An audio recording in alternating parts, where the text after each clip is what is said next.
Hello বন্ধুরা, তোমরা সবাই কেমন আছো? আশা করি খুব ভালো আছো। আর সবাইকে জানাই কালী পুজোতে শুভ দীপাবলি। তো আমি ভিডিওটা একটু লেটেই ছাড়লাম, কারণ আমি ভাবলাম যে তোমাদের সাথে সব কিছু শেয়ার করবো। তো আমাদের পুজোটা যেহেতু এক সপ্তাহ থেকে হয়, মানে অষ্টমঙ্গলা তক পুজোটা আর কি। তো আমাদের পুজোর মানে যদিন মানে মা থাকে তদিন ধরে প্রোগ্রাম হয়। তো তোমাদেরকে আমি সবটা দেখাবার জন্য মানে একটু লেটে ভিডিওটা ছাড়লাম। তো আমাদের এখানে আর কি দুদিন মানে প্রোগ্রাম হয়েছিল, বাচ্চাদের নাচ, আর বাইরের থেকে একবার ডান্স এসেছিলো, তারপরে ডান্সার এসেছিলো, তারপরে আমাদের মানে শেষ দিন আর কি পুজোর শেষ দিনটাতে আমাদের এখানে সমীরণ দাস এসেছিলো। তো চলো তোমরা আমার পাশে থাকো, তো তোমাদের সাথে সব শেয়ার করব। একটু একটু করে মানে ভিডিওগুলো শ্যুট করে রেখেছিলাম, যে যাক পরে আস্তে আস্তে আমি ভিডিওগুলো ছাড়বো। তো ওইদিকে দেখলে আমি সব রেডি হয়ে গিয়েছিলাম, লাল হলুদ শাড়িটা পরে আমাকে কেমন লাগছিলো কিন্তু অবশ্যই জানিও।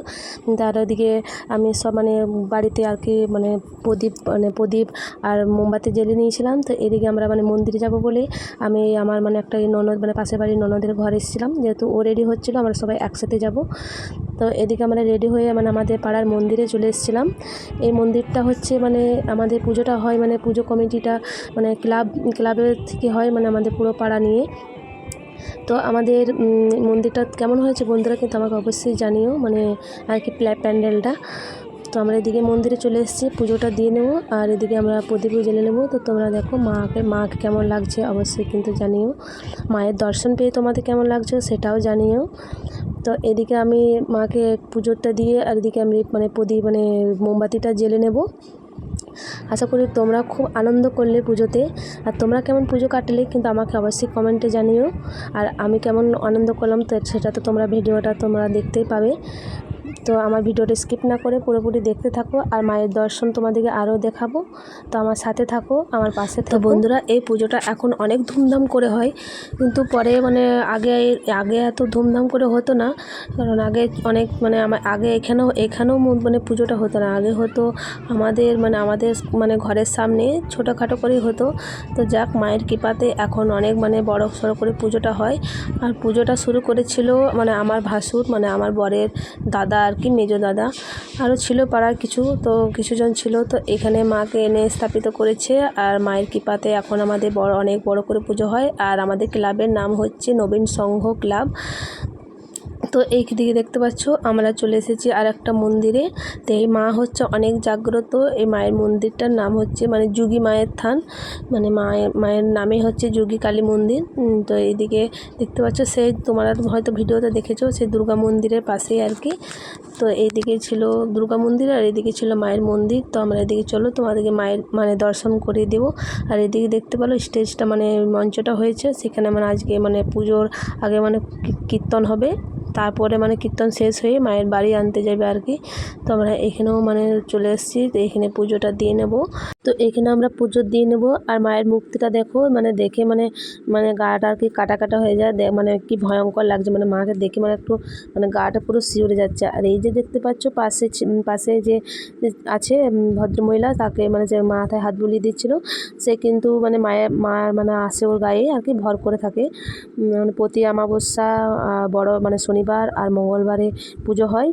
আর এখানে মানে মা খুব জাগ্রত, যেহেতু মানে সব কিছুই আর কি মা দেখে, কারো বিপদ আপদ সুবিধা অসুবিধা সব কিছুই, তোমরা চাইলে আসতে পারো। তো এখানে দেখতে পাচ্ছ আমি মোমবাতিটা জ্বেলে নিলাম, আর এখানে হবে মানে শুরু হয়ে যাবে মানে কিছুক্ষণ মানে কীর্তন হবে। আর এখানে কীর্তন শেষ হলে আর কি মায়ের বাড়ি আনতে যাবে। তো এদিকে দেখতে পাচ্ছ একটা মানে প্যান্ডেলের মধ্যে দিয়ে একটা খুব সুন্দর আর কি ডিজাইনের মধ্যে ছিল। তো এখানে আমরা কিছু ছবি তুলে নিয়েছিলাম, সবাই ছবি তুলছিল, তাই জন্য আমরা ছবি তুললাম। মানে খুব সুন্দর লাগছে তাই না, গোলাপ ফুলে যেহেতু ডিজাইন করা আছে।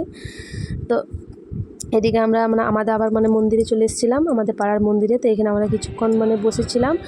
তো আমরা তারপরে কিছুক্ষণ পর বাড়ি আনতে যাবে। তো আমি এতক্ষণ থাকবো না বলে আর কি আমি ঘর চলে গেছিলাম। আর এইটা ছিল তার পরের দিনে আর কি, কালী পুজোর পরের দিনে ছিল। তো এদিকে ছিল আমাদের খেলা হচ্ছিল আমাদের পাড়াতে মিউজিক্যাল চেয়ার। তো আগে হয়েছিল মোমবাতি খেলা হয়েছিল, তো আমি আগে আসতে পারিনি, মানে বাড়িতে খাবার করছিলাম আর কি। তো মিউজিক্যাল চেয়ার শুরু হওয়ার পর তারপরে নাচ শুরু হয়ে গিয়েছিলো, প্রোগ্রাম হচ্ছিলো। তো আমাদের পাড়ার মানে ছোটো ছেলেমেয়েরা আর কি নাচে। আর ওরা কিন্তু কেউ মানে আর কি নাচ শিখে না, মানে বাড়িতে আর কি যতটুকু ফোন দেখে ডান্স করে। তো মানে বছরে একবার তারা আনন্দ করে আর কি। তো এই নাচটা দেখতে পাচ্ছি মানে মেজো জায়ের মানে বড় মেয়ে।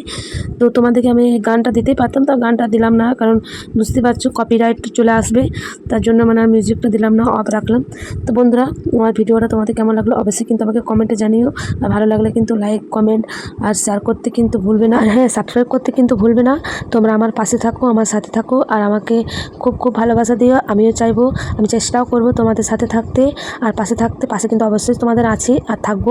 তো তোমাদেরকে আমি যেমনটা বললাম আর কি, যেহেতু আমাদের এক সপ্তাহ থেকে প্রোগ্রাম হয় আর কি, তো এটা ছিল ভাইফোঁটা পরের দিনের ভিডিও, মানে বার থেকে আর কি ডান্সার এসেছিলো। তো এই ভিডিওটা ছিল শনিবারের রাতের দিন। তো তোমাদেরকে তো আমি বলেছিলাম যে আমাদের গ্রামে আর কি সমীরণ দাস এসেছিলো। তো সমীরণ দাসকে হয়তো তোমরা সবাই চেনো, ক্যাসেট শিল্পী, ইউটিউবে এখন সার্চ করলে সব সময় দেখতে পাবে। তো বন্ধুরা, ভিডিওটা আমি এখানেই শেষ করছি। আবার খুব তাড়াতাড়ি চলে আসবো নেক্সট ভিডিওতে। আর বিসর্জনের ভিডিওটা তোমাদেরকে তো আমি অবশ্যই তোমাদের সাথে শেয়ার করব। তো বাই বাই, টাটা, এখনকার মতন এখানে রাখছি।